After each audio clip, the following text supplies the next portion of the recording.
Genpei Touma Den is a really interesting multi-genre arcade game released in 1986 by Namco. It's an ambitious title with lots of character conceptually, but ultimately it misses the mark in a few substantial ways. In it, you'll take control of Tera no Kagekiyo, a real Japanese samurai who fell at the Battle of Dan no Ura at the end of the Genpei War in 1185. As this historical character, you'll wander around a variety of environments in 3 different camera and gameplay perspectives. There are some overhead action sequences, as well as a couple of 2D side-scrolling variants. These include very close, combat-heavy scenarios, as well as some action platforming ones that have the camera pulled back quite a bit. As I mentioned, it's all rather ambitious, but there are quite a few quirks that can make it a frustrating experience to get into. Anyway, enough of me yammering on, let's dig in by starting with the good. In Genpei Touma Den, you're tasked with hunting down Minamoto no Yoritomo as you travel across the provinces of Japan. I'm not going to go too deep into the story here since my pronunciations are pretty bad at best, but there's an excellent documentary that deals with the real history of these events over on Linfamy's YouTube channel if you're interested. I'll leave a link in the description. The in-game narrative is quite limited with next to no cutscenes or expository text, but if you read a little further into it, you'll notice that a lot of interesting historical lore bits are tossed in here. Genpei Touma Den even features the Sanzu River, which is a place believed to separate the current life and the afterlife. In a lot of ways, it resembles what other cultures would consider the underworld, or hell. There's a lot of stuff going on here and I really dig the presentation.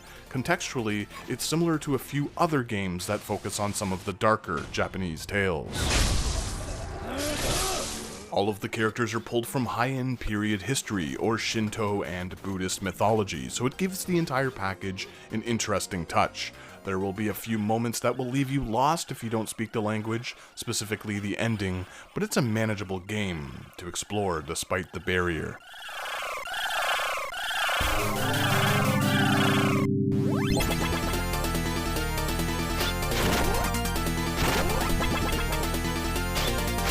Graphically, the game looks pretty sharp. I mean, for a 1986 joint, there's quite a bit of detail going on, and the overall art style looks a bit like Moku Hanga, which is a Chinese-originated style of painting perfected in Japan, using water-based inks and printing techniques.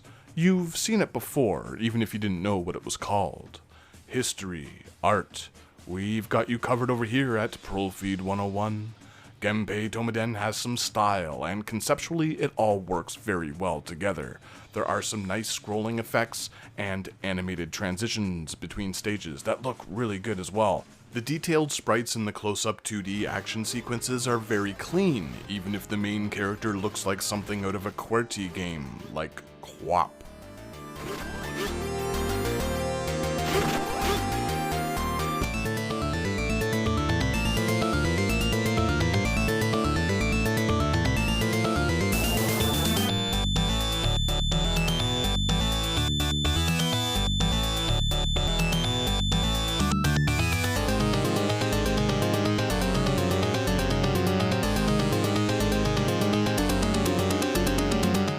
Nakagata's score is dynamic, with compositions that bridge classical Japanese themes with modern arcade pop beats. The approximations of original instruments is handled well, and there's enough variety to prevent the soundtrack from getting stale. Personally, it isn't something I'd listen to on a playlist, but all of the music and sound effects fit the game like a glove. The arcade version also utilizes FM audio with a healthy heap of digitized voice samples, which of course are all in Japanese.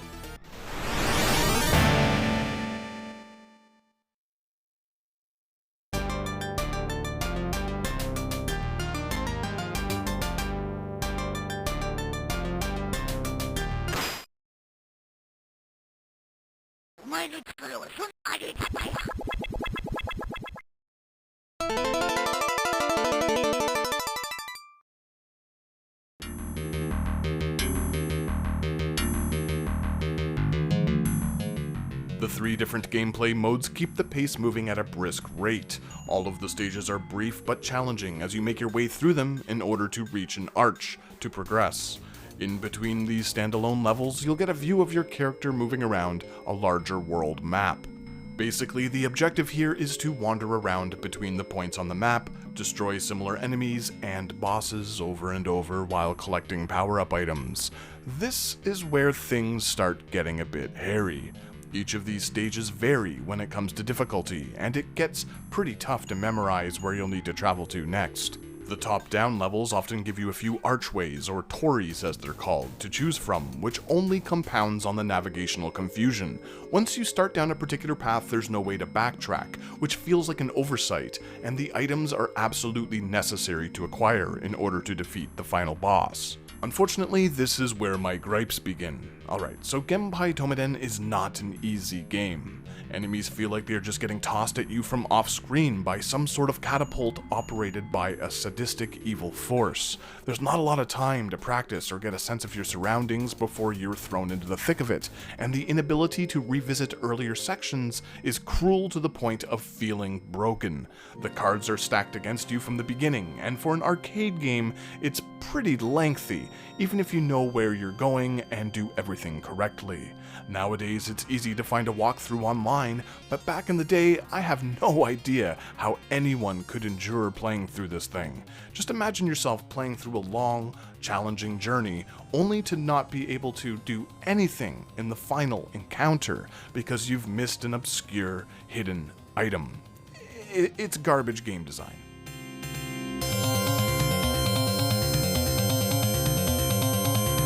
The controls are finicky, to put it kindly. Your character's movements are responsive enough, but things just come at you way too quickly, oftentimes without any warning.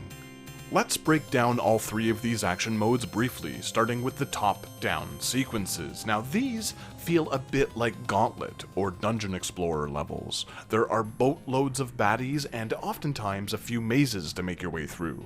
Treasure chests are peppered throughout, but I can't tell what anything means, so I can't make any sense of it. Like, I know I'm accumulating crap, but my samurai dude just never seems to get any better at fighting.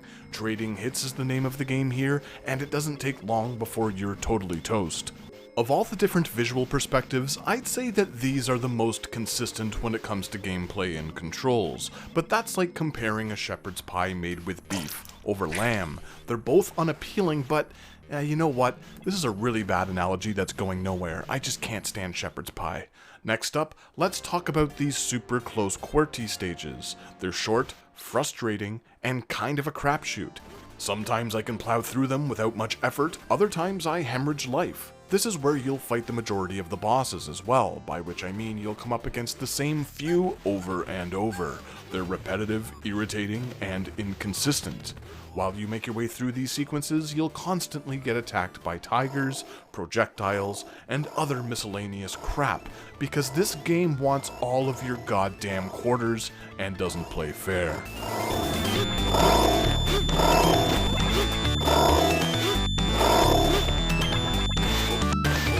Lastly, but certainly not leastly, we have the 2D platforming stages, which are kind of fun, but ultimately boil down to you getting attacked from every angle with all of the shit all of the time.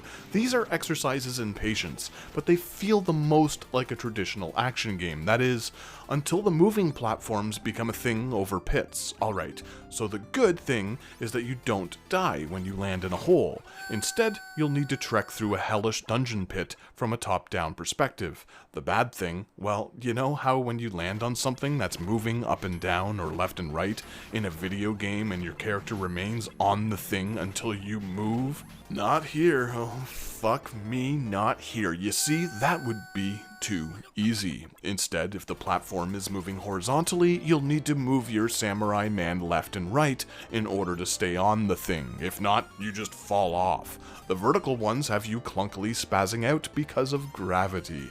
Forgive me if this sounds like hyperbole, but these fucking platform sequences are just busted beyond belief. There are also huge craters in some of these levels that house respawning enemies. If you get stuck in one, you can sorta use a baddie's body to shimmy yourself out in a janky fashion, but if you say decide to kill the enemies, you're pretty much stuck until another one comes along, or you decide to walk away from the arcade cabinet altogether, forfeiting your quarter and living a happier life. I recommend that option because this is bad, man. This isn't good game design. Seriously, fuck this.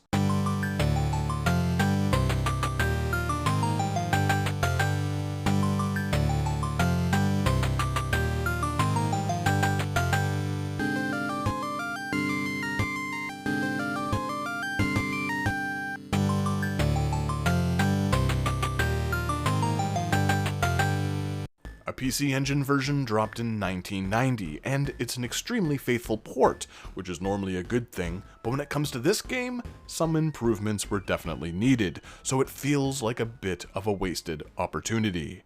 I'm not sure how this thing could have dropped on a home console after nearly half a decade and not seen any quality of life alterations or improvements. Genpei Touma Den on the PC Engine does the arcade version justice, with similar graphics and colorful designs all around, so if you like that game, you'll like this one. Some of the extra layers of parallax scrolling are missing from the original version, and the voice samples sound a bit scratchy, but ultimately, it's pretty much a one-to-one port.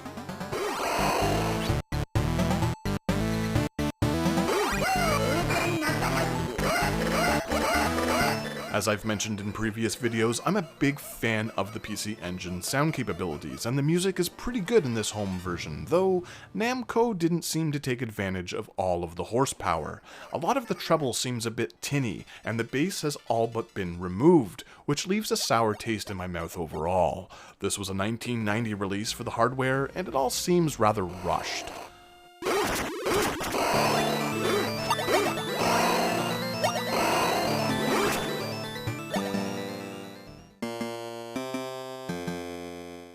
Just like its arcade brethren, you start out with 4 candles, which serves as your life bar. When these get snuffed out, you die, and there's an option to continue.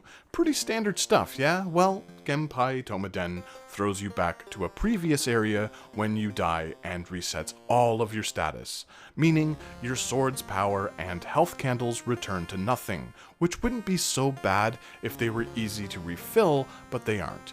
For me, the only way I could get through this thing was to master the art of memorization through trial and error, and gee golly jizz farts, that's just not my cup of tea, dude. Sometimes I can deal with a game's idiosyncrasies and dig through some of the crappier elements to find a diamond, but Genpei Touma Den is just too brutally unforgiving. It's cheap and difficult in all the wrong ways, no matter which version you decide to play. I suggest not bothering at all. It's just an inconsistent gamble. I could go through the exact same area 20 times and never get the same results. Genpei Touma Den can be found on the 4th volume of Namco Museum for the original PlayStation, and used to be available digitally on the Wii, but we all know that that's not an option anymore, because it has gone the way of the dodo. If you enjoyed it, tell me why, because I really couldn't get anything out of it, unfortunately, despite how much I liked the setup and design. Next time on this channel, we'll be taking a look at a Konami game that borrowed a few elements from this heap and did it all much better, so stay tuned.